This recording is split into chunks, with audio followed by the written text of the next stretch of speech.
বাংলাদেশের রাজনীতিতে যে তিনটি বড় গণ অভ্যুত্থানের মাধ্যমে রাজনীতির বাঁকবদল ঘটেছে তার সবগুলোতে দৃশ্যত লাভবান হয়েছে বিএনপি।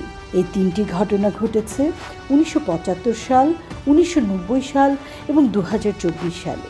এসব গণ অভ্যুত্থানের একটির মাধ্যমে জিয়াউর রহমান ক্ষমতায় এসে বিএনপি প্রতিষ্ঠা করেছেন, আরেকটি গণ অভ্যুত্থানের পরে নির্বাচনের মাধ্যমে ক্ষমতায় এসেছেন এবং আরেকটির মাধ্যমে ক্ষমতায় আসার সম্ভাবনা তৈরি হয়েছে। বিএনপি কেন এবং কিভাবে এসব গণ অভ্যুত্থানের মাধ্যমে রাজনৈতিকভাবে লাভবান হয়েছে? দুটো গণ অভ্যুত্থানের পরে রাজনৈতিক শূন্যতার সুবিধা পেয়েছে বিএনপি। প্রতিটি ক্ষেত্রে রাজনৈতিক শক্তি হিসেবে আওয়ামী লীগ অত্যন্ত নেতিবাচক হিসেবে জনগণের কাছে প্রতিভাত হয়েছে। সে সুযোগ বিএনপি পেয়েছে। জনবিদ্রোহ বা জনরোষের ফলে যে সরকার পরিবর্তন হয়েছে সেটার রাজনৈতিক ফসল বিএনপি ঘরে তুলেছে। সিপাহী জনতার অভ্যুত্থান 1975 ইতিহাস পর্যালোচনা করলে দেখা যায় 1975 সালে শেখ মুজিবুর রহমানকে হত্যার আগে দেশের রাজনৈতিক পরিস্থিতি নিয়ে অনেকের মনে মারাত্মক অসন্তোষ ছিল। একদলীয় শাসন ব্যবস্থা, যেটি বাকশাল হিসেবে পরিচিত, প্রবর্তনের মাধ্যমে মুজিব বিরোধী মনোভাব প্রবল হয়ে ওঠে। বাংলাদেশের রাজনীতিতে আওয়ামী লীগ তখন অত্যন্ত নেতিবাচক হিসেবে প্রতিভাত হয়েছিল। শেখ মুজিবুর রহমানকে হত্যার পর তৎকালীন বাংলাদেশে পরিষ্কার রাজনৈতিক শূন্যতা তৈরি হয়েছিল। সেটি পূরণ করার জন্য বিশ্বাসযোগ্য ও জনপ্রিয় কোনো দল ছিল না। যেসব রাজনৈতিক দল ছিল তাদের জনভিত্তি ততটা শক্ত ছিল না। হত্যাকাণ্ডের মাধ্যমে শেখ মুজিবুর রহমান ক্ষমতাচ্যুত হবার পরে বিএনপি নামক কোনো রাজনৈতিক দলের অস্তিত্ব ছিল না। তখন ক্ষমতায় এসেছিলেন খন্দকার মোশতাক আহমেদ, যিনি আওয়ামী লীগেরই নেতা ছিলেন।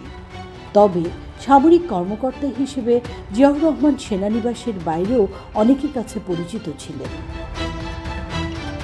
1975 সালের 3 নভেম্বর মেজর জেনারেল খালেদ মোশাররফের নেতৃত্বে বিদ্রোহ হয়। খালেদ মোশাররফের এই অভ্যুত্থানকে ভারতীয় আধিপত্যবাদের একটি ষড়যন্ত্র বলে আখ্যায়িত করে মুজিব বিরোধীরা।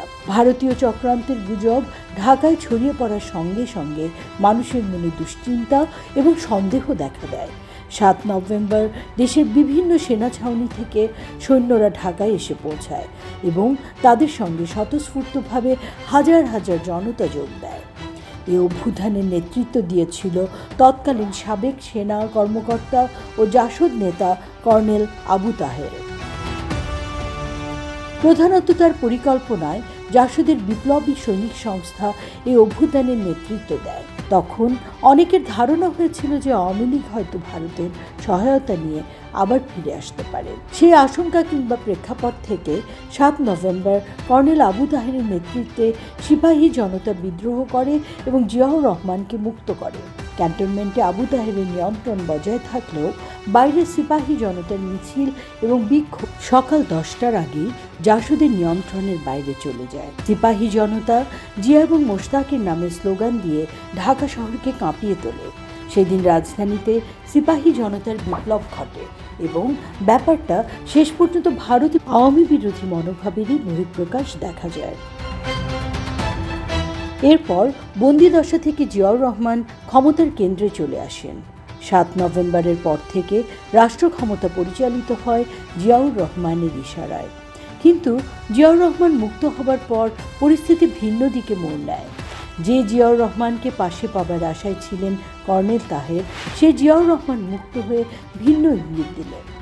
দৃশ্যপটের সামনে চলে আসেন জিয়াউর রহমান এবং আড়ালে চলে যেতে থাকেন কর্নেল তাহের। খন্দকার মোশতাক ক্ষমতাচ্যুত হবার পরে রাষ্ট্রপতির দায়িত্ব নিয়েছিলেন বিচারপতি আবু সাদাত মোহাম্মদ সায়েম। তিনি প্রেসিডেন্ট থাকলেও ক্ষমতা পরিচালিত হতো ক্যান্টনমেন্ট থেকে জিয়াউর রহমানের নির্দেশনায়। 1976 সালের জুলাই মাসে কর্নেল তাহের সহ 17 জনকে সামরিক আদালতে গোপন বিচারের মুখোমুখি করা হয়েছিল। বিচারের কয়েকদিন পরেই কর্নেল তাহেরকে ফাঁসি দেওয়া হয়েছিল। 1976 সালের নভেম্বর মাসে প্রধান সামরিক আইন প্রশাসকের পদ থেকে সরে যান আবু সাদাত মোহাম্মদ সায়েম। তখন জিয়াউর রহমানের হাতে প্রধান সামরিক আইন প্রশাসকের দায়িত্ব দেওয়া হয়। 1977 সালের এপ্রিল মাসে আবু সাদাত মোহাম্মদ সায়েম রাষ্ট্রপতির দায়িত্ব জিয়াউর রহমানের কাছে দিয়ে পদত্যাগ করেন। রাষ্ট্রপতি হবার 1.5 বছরের মধ্যে রাজনৈতিক দল গঠন করেন জিয়াউর রহমান। গণ অভ্যুত্থান 1990। 1980-র দশকে তৎকালীন সামরিক শাসক এইচ.এম. এরশাদ ক্ষমতা থেকে সরানোর জন্য আওয়ামী লীগ ও বিএনপি আন্দোলন করে। তাদের সাথে অন্যান্য রাজনৈতিক দলও ছিল। এরশাদের পতনের পরে 1991 সালে বাংলাদেশে যখন প্রথম গণতান্ত্রিক নির্বাচন অনুষ্ঠিত হয়, তখন ক্ষমতায় আসে খালেদা জিয়ার নেতৃত্বে বিএনপি। এরশাদের শাসনামলে 1986 সালে অনুষ্ঠিত নির্বাচনে আওয়ামী লীগ অংশ নেবার কারণে জনগণের মধ্যে তাদের নিয়ে একটি নেতিবাচক ধারণা তৈরি হয়।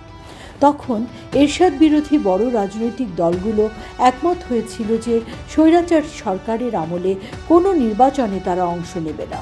কিন্তু সবাইকে হতবাক করে দিয়ে আওয়ামী লীগ 1986 সালে নির্বাচনে অংশ নিয়েছিল।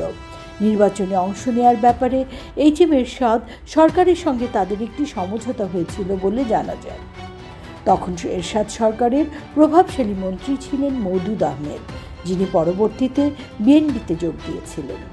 বিএনপি তখন একটা ধারণা তৈরি করতে পেরেছিল যে আওয়ামী লীগ যদি 1986 সালে নির্বাচনে অংশ না নিত, তাহলে এরশাদের পতন আরও আগেই ঘটানো সম্ভব হতো। এই বিষয়টি বিএনপিকে রাজনৈতিক সুবিধা দিয়েছিল এরশাদের পতনের পর। এর ফলে 1991 সালের নির্বাচনে জয়লাভ করে বিএনপি ক্ষমতায় আসে। একদিকে এরশাদের সঙ্গে সমঝোতা করে আওয়ামী লীগ 1986 সালে নির্বাচনে অংশ নিয়েছে, অন্যদিকে জেনারেল এরশাদ বিএনপিকে ভাঙার জন্য চেষ্টা করেছেন এবং বিএনপি থেকে একটি অংশকে বের করে এনেছিলেন। খালেদা জিয়া নেতা হয়েছিলেন এরশাদ বিরোধী আন্দোলনের মধ্য দিয়ে। তিনি জিয়াউর রহমানের স্ত্রী হিসেবে নেতা হন নাই। ছাত্র জনতার অভ্যুত্থান 2024 সালের 5 আগস্ট ছাত্র জনতার গণ অভ্যুত্থানের মুখে ক্ষমতা ছেড়ে শেখ হাসিনা পালিয়ে যাবার পরে যে দুটো রাজনৈতিক দল এখনো পর্যন্ত সবচেয়ে লাভবান হয়েছে, তারা হচ্ছে বিএনপি ও জামায়াত ইসলামী। শেখ হাসিনা পালিয়ে যাবার পরে বাংলাদেশের রাজনীতির মাঠ স্বয়ংক্রিয়ভাবে আওয়ামী লীগ বিরোধীদের দখলে চলে গেছে। 5 আগস্টের পরে বেশ দ্রুততার সঙ্গে বিএনপি নেতা খালেদা জিয়াকে মুক্তির আদেশে স্বাক্ষর করে রাষ্ট্রপতি। এরপর বিএনপির বেশ কিছু সিনিয়র নেতা জেল থেকে দ্রুত ছাড়া পান। অনেকে কিছু মামলা থেকে অব্যাহতি পেয়েছেন। লন্ডনে অবস্থানরত বিএনপি নেতা তারেক রহমানের বক্তব্য, শেখ হাসিনার শাসনামলে বাংলাদেশে গণমাধ্যমে প্রচার করা নিষিদ্ধ ছিল, কিন্তু আওয়ামী লীগ সরকারের পতনের পর থেকে সংবাদপত্র এবং টেলিভিশনে তারেক রহমানের বক্তব্য প্রচারিত হচ্ছে। মাঠ পর্যায়ে বিএনপি নেতাকর্মীদের এখন আর পালিয়ে বেড়াতে হচ্ছে না। এসব কিছু বিএনপিকে তাৎক্ষণিকভাবে রাজনৈতিক সুবিধা দিয়েছে। গত 15.5 বছর ধরে আওয়ামী লীগের শাসনামলকে ফ্যাসিবাদের তুলনা করেছে বিএনপি। 5 আগস্ট শেখ হাসিনার পতন ও ভারতে পালিয়ে যাবার পরে বিএনপির দেয়া ফ্যাসিবাদ তকমা অনেকেই ব্যবহার করেছে আওয়ামী লীগের বিরুদ্ধে। 1975 সাল এবং 2024 সালে আওয়ামী লীগ নেতিবাচক হিসেবে উপস্থিত হয়েছে জনগণের সামনে। এর রাজনৈতিক সুবিধা খুব স্বাভাবিকভাবে আওয়ামী লীগ বিরোধীদের হাতে চলে গেছে। বাংলাদেশের রাজনীতিতে মানুষ আওয়ামী লীগের বিকল্প হিসেবে বরাবর বিএনপিকেই দেখেছে। বিএনপি এবং আওয়ামী লীগের বাইরে যদি আরেকটি কার্যকরী শক্তি থাকত, তাহলে বিএনপি হয়তোবা এই সুবিধা পেত না।